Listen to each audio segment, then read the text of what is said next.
we're going to find out. What we're going to find out is that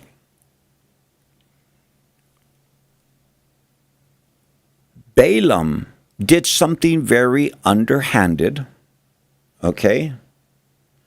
Balaam did something very underhanded before he left. And then he's going to come back from the way that I read it. But, and the Old Testament doesn't give us a lot of detail of what Balaam did. But it just so happens that in Revelation chapter 2, verse 14, that the curtains and the sheets are pulled on Balaam, and we find out what he did. Verse 14, chapter 2,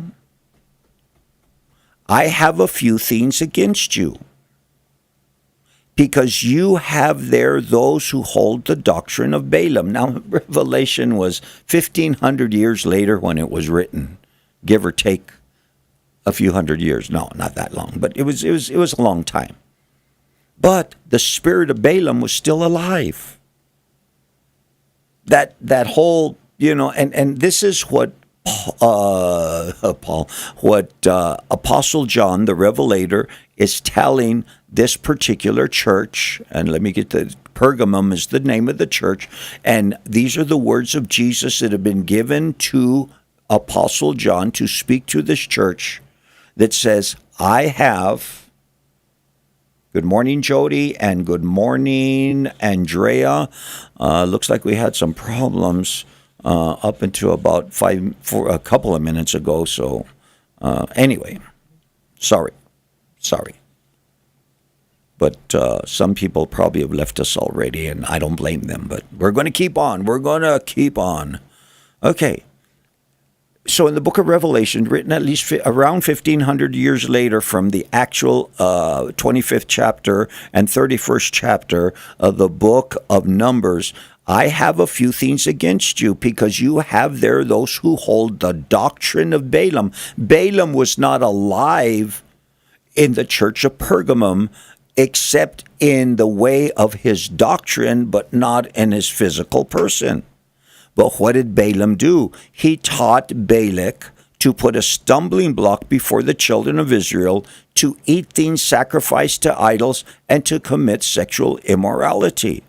And we found out in the 25th chapter is that all of a sudden the women, some of the women from Balak's territory, start hanging around the Hebrew men, and they fall into sexual immorality to the point that they began to worship the false gods of Balak.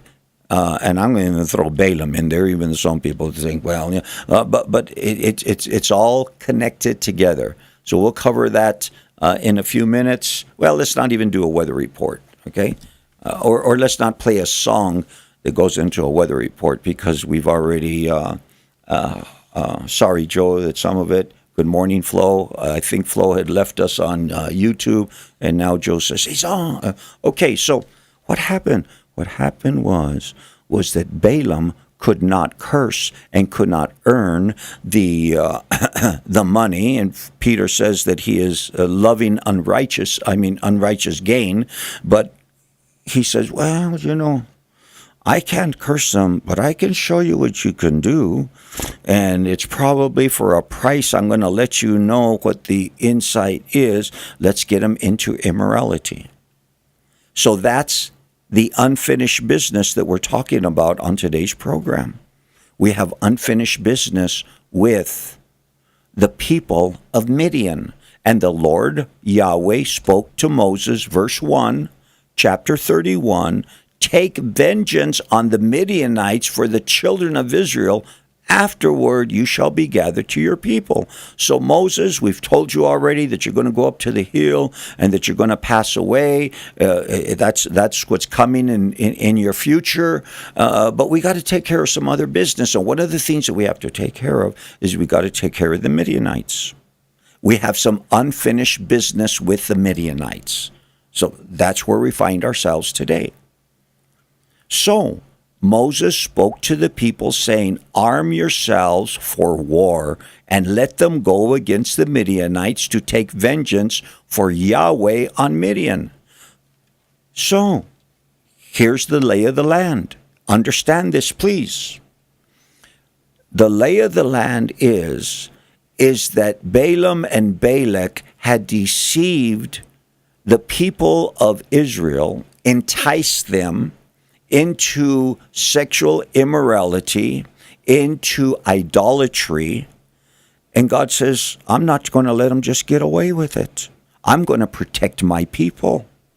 I'm going to show them, I'm going to teach them a lesson. Number one, that they can overcome their enemies even after they have been defeated by them. Because they were not defeated by them by the curses of Balaam, but they were defeated spiritually, morally, when they fell into immorality. All right?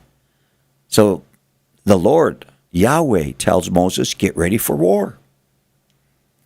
1,000 from each tribe of all the tribes of Israel you shall send to war. Now, we know, because we've seen the numbers at least twice, that there are over 600,000 fighting men out of all the 12 tribes. Yahweh tells Moses, just get 1,000 from each, get 12,000 guys, and let's go take care of the business. I mean, it's like, hey, I'm with you. It's not about the numbers, but where is your faith? And Moses' faith is in the Lord God Almighty. And God says, you don't need 600,000 men going after Midian. So either Midian was a small tribal arrangement that really didn't need, or else God just says, watch what I do with 12,000 versus however many people are in Midian. But we have unfinished business, and I thank God because He is that God, and you know, I've heard a lot of people say this over the years, He's the God of the second chance, and this is their second chance to present themselves as a covenant people unto all the world that is watching and listening, because we've gone through that already this morning. There's a lot of people out there that say, oh yeah, what's happening? These people took down Egypt, but they couldn't take down Balak. Well, God says, watch what I do, because this is not just God bringing the confidence of His covenant people up. This is God showing Himself to all nations, that He is able to do exceedingly abundantly above all that we're able to ask or think. Take 1,000 from each tribe, and you shall send them to war. So there were recruited from the divisions of Israel 1,000 from each tribe, 12,000 armed for war. Then Moses sent them to the war, 1,000 from each tribe. Okay, keeps on repeating it. He sent them to the war with Phinehas, the son of Eleazar, the priest, and it should say there, but it doesn't, the high priest, because Aaron was the first one. Eleazar's the son. Phinehas is the son of Eleazar, grandson of Aaron, with the holy articles and the trumpets in his hand. So this is a spiritual battle as much as a physical battle. We're sending the priest, well, the high priest's son, Phinehas. And remember, Phinehas was the one when, was it Cosbi or one of those, there was two names, that one of the Hebrews had brought in a Midianite woman right into the middle of the congregation, and Phinehas had got a spear and went into their tent and killed both the Midianite woman and the Hebrew man with one thrust. So Phinehas is going with them, and he's a priest, okay? Not the high priest yet, but he's the priest. And he is going with the 12,000 warriors against Midian. But he's going with the holy articles and the signal trumpets in his hand. So there were trumpets that they would, in war, they would, the old trumpets like in the Civil War, and I don't think they do that today. I'm almost sure that they don't. But there were trumpets that meant charge, trumpets that meant retreat, trumpets that meant different things, different signals that were there. And Eleazar is taking those with him, along with some of the holy articles. What holy articles? It doesn't tell us what holy articles it is. Did he take the ark? I don't know if he took the ark or not. Did he take the Urim and the Thummim? Maybe he did. Was he dressed in the priestly robes? Well, could have been. But he takes holy articles with him, which means that this is a spiritual battle as much as any type of a battle. And if you lose the spiritual battle, you're going to lose the physical battle. The reason that they lost the battle against Balak and the Midianites is because of unrighteousness, and they fell for the temptation of the women that were coming and presenting themselves on the outskirts of the congregation of the tribal covenant people. Verse 7. So I want to let you know, Jody has a question. In Revelation, was Balaam and the Nicolaitans connected? I'd have to remember, Jody, what the Nicolaitans were all about. The Nicolaitans were all about. There's a lot of talk out there what the problem with the Nicolaitans were. So I won't cover that today. We'll talk about it, Jody, later. But we do know what the problem with Balaam was specifically. Were the Nicolaitans power to the people or not? Okay. Anyway, so they warred against the Midianites. Just as Yahweh commanded Moses, they killed all the males. So they go out to war, the priest with them, holy articles, and it's a spiritual battle. This is a spiritual battle we're going to fight. We're going to come against immorality. We're going to come against iniquity.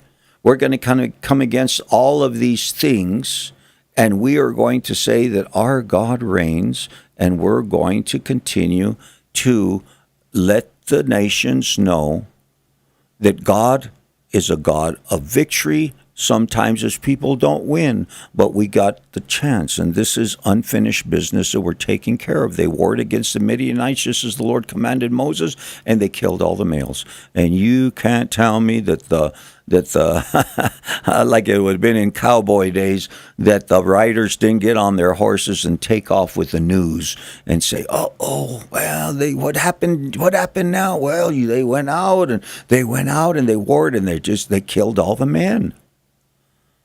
They killed all the kings of Midian with the rest of those who were killed: Evi, Rechem, Zur, Hur, and Reba. I'm not sure if these are giants or not, because it doesn't tell me whether they are or not. But I wonder if these were part of this. The Goliath hadn't come around yet, but predecessors of Goliath or not. Okay, but they were the kings of Midian. Balak being the head over them all. If you've been watching the House of David, you kind of see what was going on with the Philistines, which most of that movie is just movie, but there are some scriptural truth to go along with it. Anyway, the 5 kings of Midian, Balaam the son of Beor, they also killed with a sword. Period. We're not going to talk about Balaam anymore in the 31st chapter of the book of Numbers. He's done. So Balaam had left. That's what the 25th chapter told us, that I think he collected the check, put it into his Cash App, and then he goes home. But then he comes back. And when he comes back, well, maybe there's some more bucks I can make along. They kill him, and they don't say much about it. All they say is this one sentence: Balaam the son of Beor, they also killed with a sword. So they take care of the Midianites, including Balak, 5 kings, and Balaam to go along with him. Unfinished business. Now it is finished. Why? Because God wants his people to know who he is and that he is serious about many things that they might not be so serious about. The immorality, iniquity, everything that we've been talking about, injustice, and we could go on with the I this and the I that, have been taking. God says, listen, there is justice now in the land. We've taken care of the enemy. I want my people to know, but I also want the nations to know who I am. And I'm showing myself strong. You can't tell me that didn't put the fear of God into the people who are living in Canaan land, because that's where they're headed. And I would imagine that everybody knew that's where they had the Amorites and the Canaanites and all the people who lived in the land that God had given Abraham, Isaac, and Jacob / Israel. I think they knew what was coming.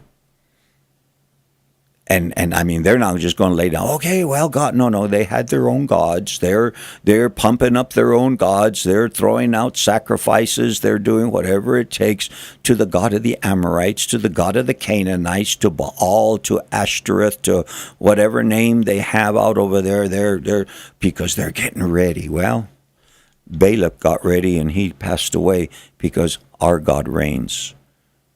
Spiritual warfare. You have to know that your God reigns, and it's by faith that we allow him to reign in our own personal lives, in our communities, and beyond. And God has given us weapons. The weapons of our warfare are not carnal, but they're mighty through God. It says in one place. In another one, it says put on the full armor. So there's what I call the inner battle. You win the inner battle, you can win the outer battle. If you don't win the inner battle, you're not going to win the outer battle. Because the enemy will know. The enemy will be able to look at you and say, hey, dude, come on, man. I see what's going on deep down inside. I saw what you did last night, and you're telling me no. Okay, the children of Israel took the women of Midian captive with their little ones, and took as spoil all their cattle, all their flocks, and all their goods. They also burned with fire all the cities where they dwelt and their forts. So they didn't take over the cities, they burnt the cities. They're finishing the job. Almost. Almost. Are you going to finish the job or not? They took all the spoil and all the booty of man and beast. Then they brought the captives to the booty. Well, they brought the captives, the booty, and the spoil to Moses, to Eleazar, who is Phinehas' dad, the high priest, to the congregation of the children of Israel, and to the camp in the plains of Moab by the Jordan across from Jericho. So here we are on the east side of the Jordan River. We can see Jericho on the other side, at least maybe some of the smokestacks coming up from their burning of fires, in the fireplace or whatever. Just guessing, I don't know. But I'm telling you, is that now they come and they bring all of these spoils of war to Moses. Verse 14 says, but Moses was angry with the officers of the army, with the captains over the captains over hundreds who had come from the battle. So we have 12,000 warriors, a captain for every 1,000, and then captains over the hundreds, something that they had learned from Jethro, not just for warfare, but for administration. But Moses was angry, and Moses said to them, verse 15, watch this. Have you kept all the women alive? Look at Moses, attention, eyeball to eyeball. Come on now, these are serious times. Look, the women caused the children of Israel through the counsel of Balaam to trespass against Yahweh in the incident of Peor. And there was a plague among the congregation of Yahweh. Now therefore kill every male among the little ones, and kill every woman who has known a man intimately. He says these are the women and their offspring who paraded themselves, because it's really what they did. I could see them scantily dressed and dancing around, and doing their and attracting the Hebrew men in the 25th chapter.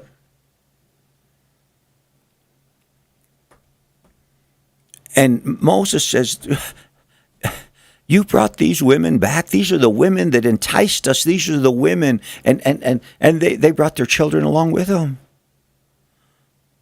You brought them into, now therefore kill every male among the little ones, and kill every woman who has known a man intimately.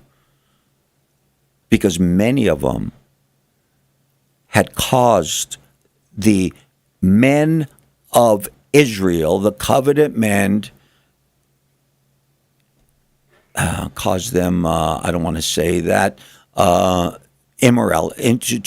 immoral practice.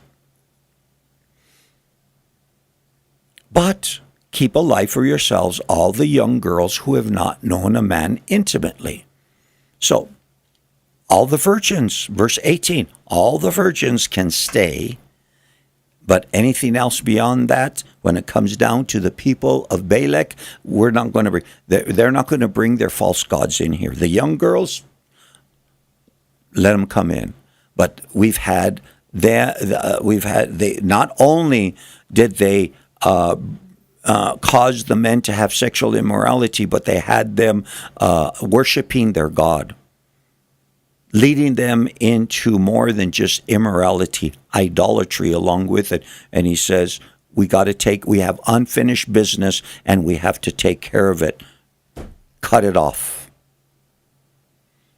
That's exactly what happens. Oh my! Or you well, but how about, and what if? Oh well, let's just let the enemy fester. Let's just let the virus we cut it back most of the way. No, Moses said, no, you don't cut it back most of the way. You take it out completely, because that virus will grow again. That bacteria will start up again.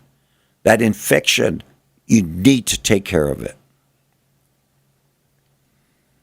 As for you, talking to the soldiers, the captains, and the soldiers, remain outside the camp 7 days.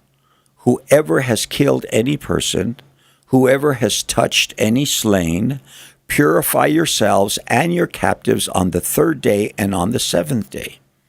So he says, you're going to purify yourself for a week. You're going to stay outside of the camp. You're going to pray. You're going to consider who God is, what God's going to do, and you are going to purify yourselves and your captives. Who are the captives that are going to remain? Okay, the young girls who have not known a man intimately.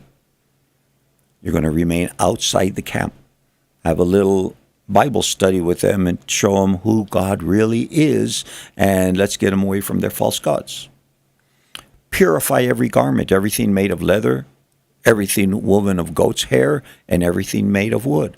What they have done is they've gone out against the tribes in Midian, and they have brought back spoils of war. Some of the spoils of war, they had to. Saul brought in spoils of war. We're going to find out one of these days that he should never even brought into the camp, and it cost him tremendously. Oh yeah, I did obey the Lord. No, you didn't, Saul. What's the bleating of the sheep that I hear? But in this particular, it was everybody except the young women. Then Eleazar the priest said to the men of the war who had gone to battle, this is the ordinance of the law which Yahweh commanded Moses. Only the gold, the silver, the bronze, the iron, the tin, the lead, everything that can endure fire, you shall put through the fire, and it shall be clean. It shall be purified with the water of purification. But all that cannot endure fire, you shall put through water. The leather you couldn't put, the wood you couldn't put, that which is woven of goat's hair, you couldn't put it through the fire. But, he says, the gold, the silver, all of this type of stuff, the bronze, the iron, the tin, the lead, purify it with fire. Now, we could go to the 3rd chapter, if you want to make a little bit of a New Testament connection here. We could suggest that in the 3rd chapter of the book of Corinthians, Paul is talking to these people. He says, for no other foundation, verse 11, chapter 3, 1 Corinthians says, for no other foundation can anyone lay than that which is laid, which is Jesus Christ.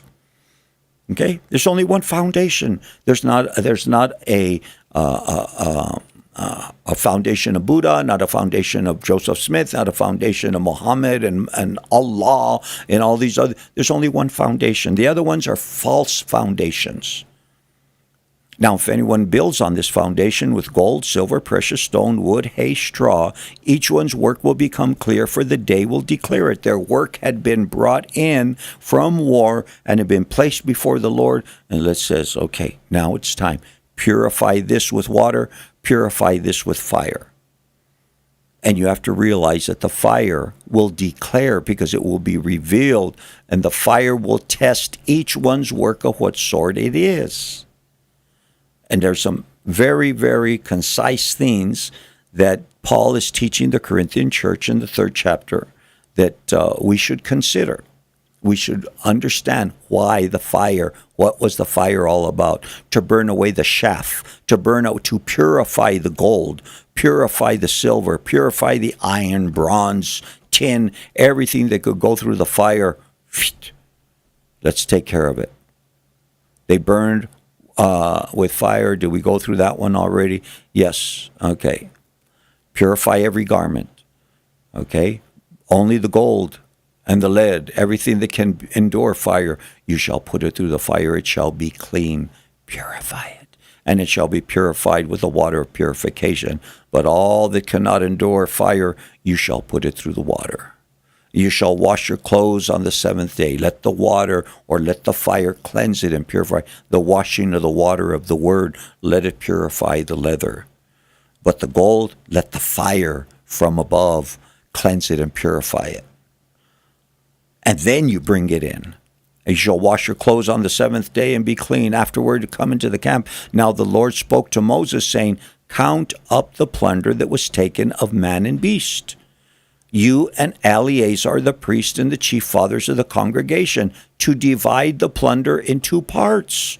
So bring everything else, the sheep, the cattle, everything, the gold, the leather, everything, the garments, bring it all together. Divide it in 2 parts between those who took part in the war, who went out to battle, and to all the congregation. So we're going to bring it in, and the 12,000 are going to get their part, and the congregation is going to get their part, and the Lord Yahweh is going to get his part by way of the Levites and the priests. A levy, a tribute for the Lord on the men of war who went out to battle, one of every 500 of the persons, the cattle, the donkeys, and the sheep. Take it from their half, give it to Eleazar the priest as a heave offering to the Lord. So we have the spoils of war. What do? Everybody gets theirs. Everybody enjoys the victory. Now it's time for victory. Now it's time to finish the business, because that's what he's doing, is he's finishing the business. Unfinished business in chapter 25. Now it's being finished, and there's a purification process that's going along with it. Verse 30 says, from the children of Israel's half, you shall take one of every 50, drawn from the persons, the cattle, the donkeys, the sheep, all the livestock, and give them to the Levites who keep charge of the tabernacle of the Lord. So the Lord's portion is going to go over to the Levites. The Levites are going to give God his portion. Everybody's going to thank God, give glory to God, because he showed himself strong through the 12,000 against this enemy that had defeated them spiritually. So Moses and Eleazar the priest did as the Lord commanded. Booty remaining from the plunder with the men of war had taken 675,000 sheep. They brought back 600,000 sheep, 72,000 cattle, 61,000 donkeys, 1,000, ladies and gentlemen. Oh, they did not account in those days. Baloney. They're smarter than you think they are. 32,000 persons in all, of women who had not known man intimately. So these are the virgins that came. There was 32,000 persons. And there was 32,000 virgins, they killed the women, they killed the children, they killed the men, and they only sent 12,000 out there. There was that many virgins in the land of Balak alone. God showed himself strong, is my point. Give me 5 minutes more. And the portion of those who had gone out to war in number, okay, so they get their half, 337,500 sheep. The Lord's tribute of the sheep was 675. The cattle of the 30. So if you did all them, they did the math for you. Okay, 1 out of 50, 1 out of 500. The cattle were 36,000, of which the Lord's tribute was 72. So God gets 72 out of 36,000 cattle. He gets 600 sheep out of the 600,000 sheep that were there. Donkeys were 32,500. The Lord's tribute was 61. The persons were 16,000, of which the Lord's tribute was 32 persons. So Moses gave the tribute, which was the Lord's heave offering, to Eleazar the priest, as the Lord commanded Moses. Moses gave the tribute, which was the Lord's heave offering, to Eleazar. So what is Eleazar? What's a heave offering? A heave offering was the offering that they would lift up to the Lord physically. They wouldn't wave it to the left or to the right. It was something that they would lift up unto God. Why? I don't know, but by faith they would do it. And say, God, look at here. And from the children of Israel's half, which Moses separated from the men who fought, now half belonging to the congregation, was 375,000, 6,000 cattle, 30,000 donkeys, 16,000 persons. Remember, that's the half. And from the children of Israel's half, Moses took 1 of every 50 and gave them to the Levites, who kept charge of the tabernacle of Yahweh. Then the officers who were over thousands of the army, captains of thousands and captains of hundreds, came near Moses.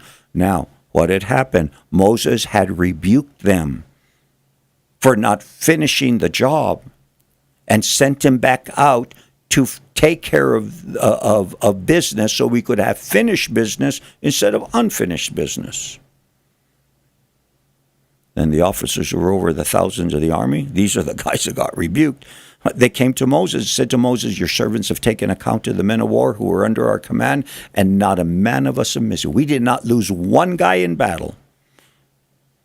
Therefore we have brought an offering for Yahweh, what every man found of the ornaments of gold, armlets and bracelets, signet rings, earrings and necklaces, to make atonement for ourselves before the Lord. Everything that we stole, we took it off of their wrist, we took it off of their fingers, we took it from around there, all the gold chains, the homies get their gold chains. He says we took it off of them and we brought it, and we want to give an offering unto the Lord, because none of us died. All of us are here present and accounted for, not because we're so strong, but because our God in whom we believe is strong.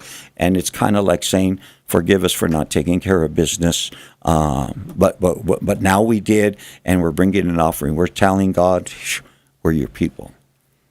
So Moses and Eleazar the priest received the gold from them, all the fashion ornaments, all the gold of the offering that they offered to Yahweh, from the captain of thousands, captains of hundreds, 16,750 shekels. Okay, all the gold was 16,750 shekels. The Message Bible would say that it was about 600 pounds. Okay, do the math. 600 pounds of gold today times 16 ounces times, I don't know, what is it, $4,000 or $5,000 an ounce? I don't know where it is. I haven't checked on it for a long time, but you get my, and this is what they're giving, all the gold the soldiers are giving unto God. It's not something that was required of them. This is an offering that they're giving to the Lord, like a thank offering, like a special offering, because they realize that God is with them. They realize that God is able to do exceedingly abundantly above all that they're able to ask or think. And they knew that they blew it, but they also know that God is a forgiving, He's a merciful God. Verse 53, the men of war had taken spoil, every man for himself. And Moses and Eleazar the priest received the gold from the captains of thousands and hundreds and brought it into the tabernacle of meeting as a memorial for the children of Israel before Yahweh. So what happens here is exactly what happens, is that they bring it, God receives it, and now we have a finished business. And I believe that we have a more complete people, washed and cleansed and purified, not by the fire, but the fire that comes from above to purify us and cleanse us. See you tomorrow. Hi, this